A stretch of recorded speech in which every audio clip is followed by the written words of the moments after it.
school was on the second floor of the original building, and the convent was on the third floor. The nuns lived on the third floor.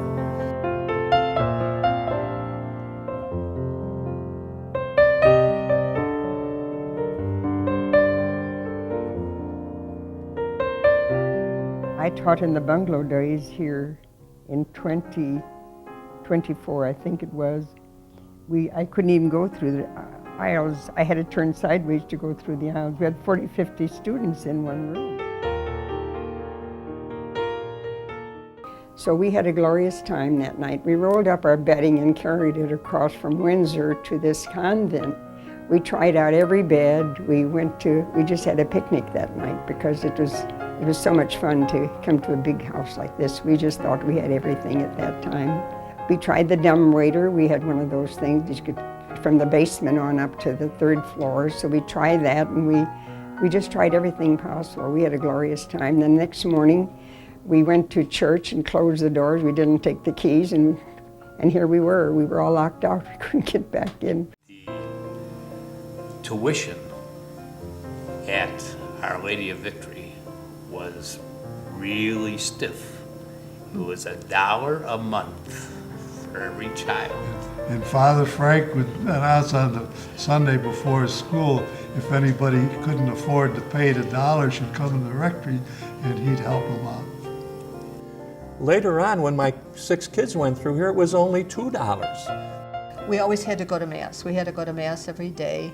And if the weather was very, very bad, snowy, rainy, whatever, usually it was after Mass, so we would go back to the classrooms, but instead of making us walk on the outside, we would walk through the certain door, underneath the ground, into the tunnel. I guess it was the furnaces and everything else. We went past all these things, and then we came out, and there we were, right in the school, and we were nice and dry, never had to worry about wet feet or wet clothes or anything else. It was fun.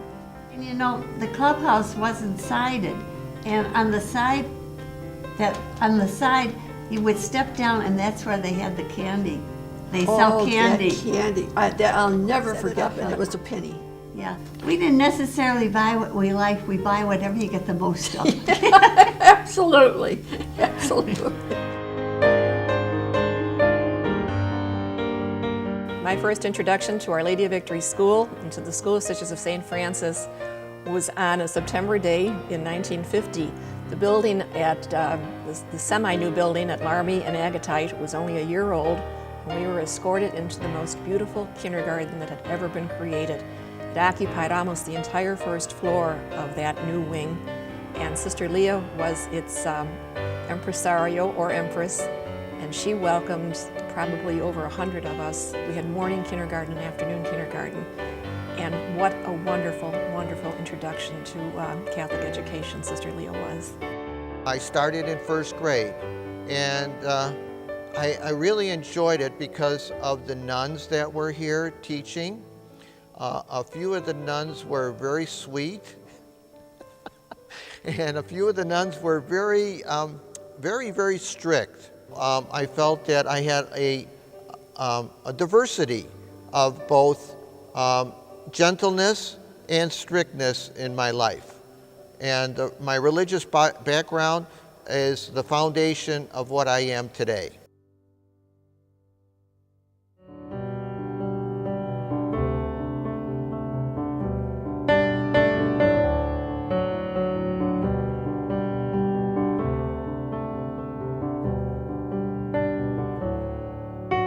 We wanted blue pants with a white stripe. We got white pants with a blue stripe. And every time I got grass stains on the pants, my mother would wash them, and I'd tell my mother, "You make me look like I didn't play."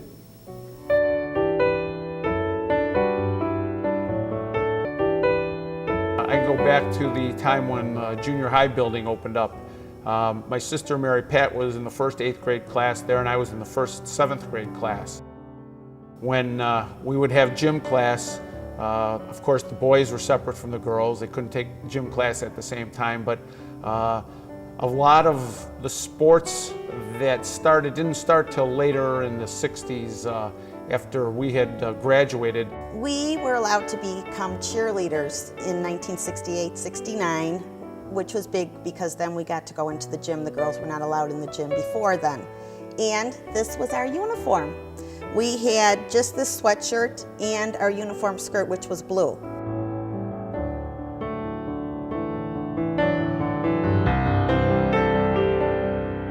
I've been on the council for about 10 years now, and I'm involved with the Holy Name in respect that they contribute everything for us to run the athletics in this school. They are a wonderful organization. The men get together, have their fundraisers, and provide our sports programs with everything we need. And no other school in the city can say that. And we've had some great teams over the years, some great kids, some great coaches. And it's been my pleasure to work with such a fine organization, with the Sports Council as well as the Holy Name.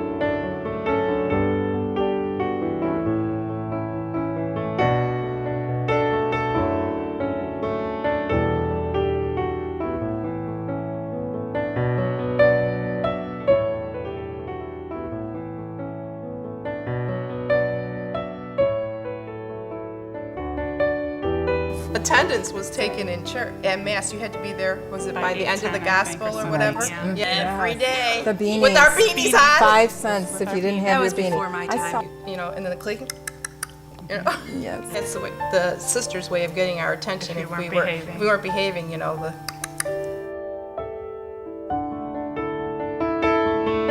band leader we had at the time, or band director, started a marching band. We also had a jazz band. For a grade school group, they were wonderful.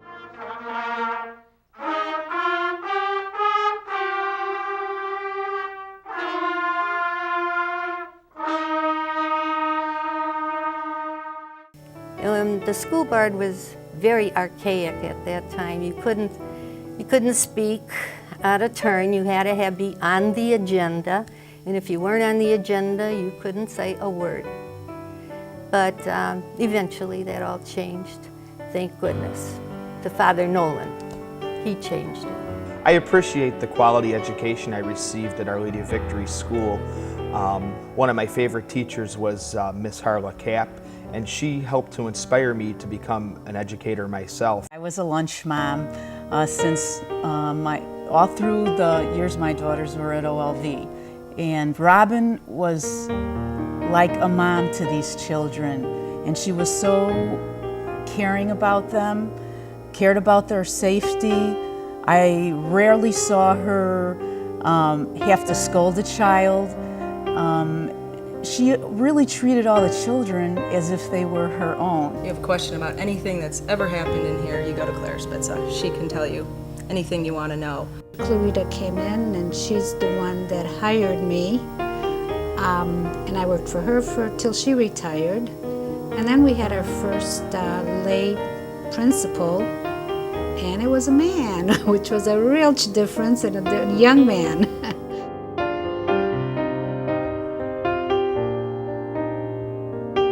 We believed that it was really the sisters when they came in, and when our oldest son was in the junior high, he was just entering the 6th grade.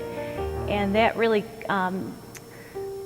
galvanized their faith and taught us how to teach our faith to our children. And they're the ones that really inspired, I think, my oldest son and my middle son to join a seminary.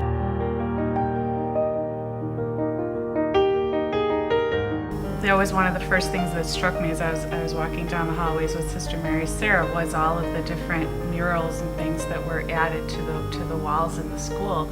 And I thought, you know, they were such a beautiful addition to just the regular old painted wall that you remember from years back. And a lot of the religious icons were added, which was very important too. Many of them had been taken down or were found broken in storage rooms, and a lot of them were restored and added once again to the school, which is really important to identify us as a Catholic school. People were invited no matter what year they had graduated from OLV. And at the time, the Dominican sisters were here from Nashville, Tennessee, and they were a very big part in getting this party. It was a huge event. People were involved from the school to the parish to all the clubs and organizations. Everybody had a part, did their part. I remember Sister Sarah being worried that enough people would show up, and we ended up having 500 or 600 people. A huge mass on a Saturday evening at 5:30, and I remember because I was a Eucharistic minister, and it was so nice to see many of my classmates come back and return from the year that I had graduated.